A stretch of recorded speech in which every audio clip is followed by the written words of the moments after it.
गोस्वामी जी कहते पूरी रात बीत गई, एकौ जुगुति न मन ठहराने। एक भी उपाय भरत जी को समझ में नहीं आ रहा है कि कैसे भैया वापस चलेंगे। प्रातः काल हुआ, गुरुदेव भगवान ने एक सभा बिठाई चित्रकूट में, सबको बुलाया, जितने लोग अयोध्या से आए थे सब लोग बैठे और गुरु जी ने सबसे एक बात कही, देखिए आप सब में मैं श्रेष्ठ हूं, मैं रघुवंश का गुरु हूं, उस पद के नाते आप सबसे एक बात कहना चाहता हूं, राम को आप लोग भले न जानते हो लेकिन मैं जानता हूं राम कौन है। राम जीव नहीं है, राम भगवान है। पहली बार गुरुदेव ने अयोध्या वासियों के सन्मुख ये स्पष्ट कर दिया कि राम जीव नहीं है, राम भगवान है। धर्म धुरीन भानुकुल भानु, राजा राम स्वबस भगवानु। राम जी भगवान हैं, सूर्य वंश के सूर्य हैं, और हम और आप क्या हैं? ब्रह्मा विष्णु महेश दिक्पाल, सूर्य चंद्रमा अरुण वरुण कुबेर पवन पावक, पूरा ब्रह्मांड राम जी की आज्ञा का पालन करता है। हम आप क्या है? यदि हमसे आप लोग उपाय पूछेंगे तो हम यही कहेंगे, राखे राम रजाई रुख, हम सब कर हित हो। राम जी की रुख की, राम जी की राजाज्ञा का यदि हम पालन करेंगे, इसी में हमारा और आप सबका हित समाहित है। ये मेरे हिसाब से करना चाहिए। ये उचित है कि हम लोगों को राम जी की आज्ञा का पालन करना चाहिए मेरे हिसाब से। अब आप लोग कहिए कि मैं राम जी से क्या कहूं? भरत जी बोले, गुरुदेव आज तक रघुवंश की विपत्ति को आपने संभाला है और आज इस पापी से आप उपाय पूछ रहे हैं, इससे बड़ा मेरा दुर्भाग्य और क्या होगा है? गुरु जी बोले, भरत बेटा बात तो तुमने एकदम सही की, मैंने जो कुछ भी किया राम जी की कृपा से किया है। एक बात मुझे कहने में संकोच हो रहा है भरत जी, यदि आप सहयोग कर दें तो राम जी वापस चलेंगे। भरत जी बोले, कैसे गुरुदेव?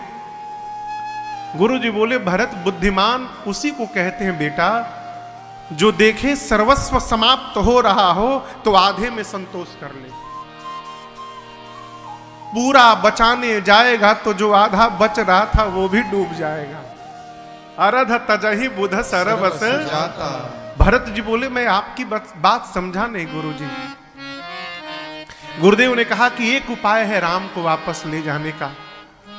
14 वर्ष वन में रहना है ना, यदि भरत जी आप और शत्रुघ्न जी दोनों भैया 14 वर्ष वन में रहने को तैयार हो जाए तो मैं राम लक्ष्मण सीता को लेके वापस जा सकता हूं, लेकिन उनके स्थान पर आप दोनों को वन में रहना पड़ेगा। भरत जी सुने तो नाचने लगे। गोस्वामी जी यहां लिखते हैं कि भरत जी इतने प्रसन्न भय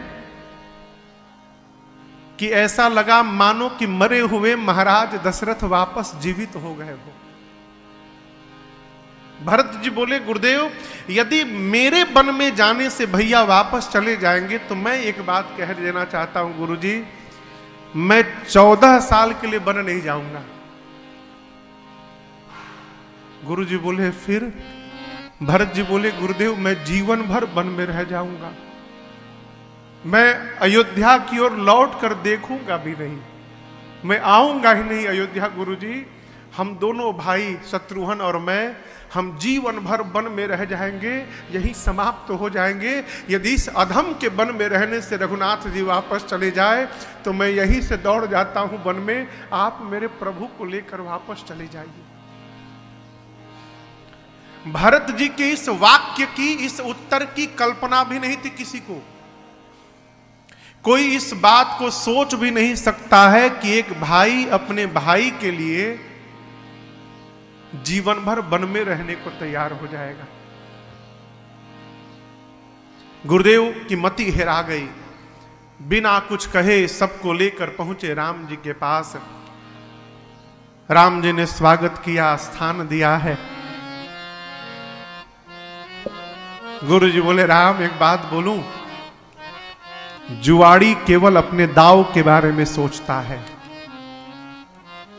दुखी केवल अपने लाभ के बारे में सोचता है। यदि हम कुछ कहेंगे तो हम दुखी हैं इस समय, स्वार्थ में आकर कोई बात कहेंगे राम। इसलिए मैं चाहता हूं कि आप निर्णय लो कौन क्या करेगा। राम जी बोले, गुरुदेव आपके चरणों की सौगंध लेता हूं, आप हमारे भगवान के रूप में हैं, आप जो जिसको आज्ञा देंगे सब आपकी आज्ञा का पालन करेंगे। आप पहले राम को आज्ञा दीजिए और मैं देता हूं, आप कर आज्ञा सब सिरोधार्य करेंगे। क्या करूं मैं? गुरु जी बोले, राम आज्ञा तो मैं दे देता, लेकिन एक बात कहें, भारत स्नेहा विचार न राखा। आपके भाई भरत जी के प्रेम का अभी मुझे दर्शन हुआ थोड़ी देर पहले, और भरत जी का प्रेम जब मैंने सुना और देखा ना राम जी, तो वो देखने के बाद अब वशिष्ठ के विचार करने की शक्ति समाप्त हो गई है। भरत स्नेह विचार न राखा। मैं कुछ भी कहने की स्थिति में नहीं हूं इस समय। मैं एक बात केवल कहूंगा कि जो भरत जी कह रहे हैं वही कर लिया जाए, उसी में सबका लाभ है। जैसे गुरु जी ने बात कही, राम जी प्रसन्न हो गए। राम जी बोले, ठीक गुरुदेव, राउर जहां पर असनुरागो, भरत पर आपका इतना प्रेम उमड़ रहा है, मेरे भरत से भाग्यशाली संसार में कोई नहीं है गुरुदेव। जिस शिष्य पर गुरु इतना प्रेम करने लगे, उससे सौभाग्यशाली कोई नहीं हो सकता है। मैं भी वचन देता हूं, जो भरत बोलेंगे मैं करूंगा। जब राम जी ये बात बोले तो देवताओं की धुकधुकी बढ़ गई। अब क्या होगा? अब तो भरत जी बोल देंगे कि राम जी वापस चलिए, राम जी वापस चले जाएंगे। देवता डर गए। गुरु जी ने भरत जी से कहा, पुत्र, ऐसा सुअवसर बारंबार जीवन में आने वाला नहीं है भरत। बेटा जो कहना है आज कह दो।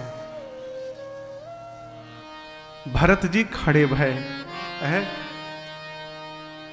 पुलक शरीर सभा भय ठाढ़े, पुलक शरीर सभा भय ठाढ़े, नीरज नयना नेह जल बाढ़े, नीरज नयना नेह जल बाढ़े। भरत जी खड़े भय, पुलक शरीर सभा भय ठाढ़े। जब गुरु जी ने कहा कि भरत बेटा जो कहना है आज बोल दो, भरत जी खड़े भय, उनके शरीर के एक एक रोम पुलकित है। हाथ जोड़कर खड़े भय, नेत्र से झरझर झरझर आंसू निकल रहे हैं। नीरज नयन नेह जल बाढ़े। बोले, मुझे जो कुछ भी कहना था वो तो गुरुदेव भगवान ने सब कह दिया। अब इससे अधिक मैं क्या कहूंगा? गुरु जी की आज्ञा है कि बोलो। तो मैं केवल एक बात कहना चाहता हूं कि मैं अपने भैया के स्वभाव को ठीक से जानता हूं। इनका क्या स्वभाव है? ये अपराधी पर भी क्रोध नहीं करते हैं। अपराधी पर कोह न, अपराधी पर भी क्रोध नहीं करते हैं। मैं तो इनका छोटा भाई हूं, मेरे पर क्रोध कैसे करेंगे? आज तक मेरे प्रभु ने मेरा कभी मन नहीं दुखाया।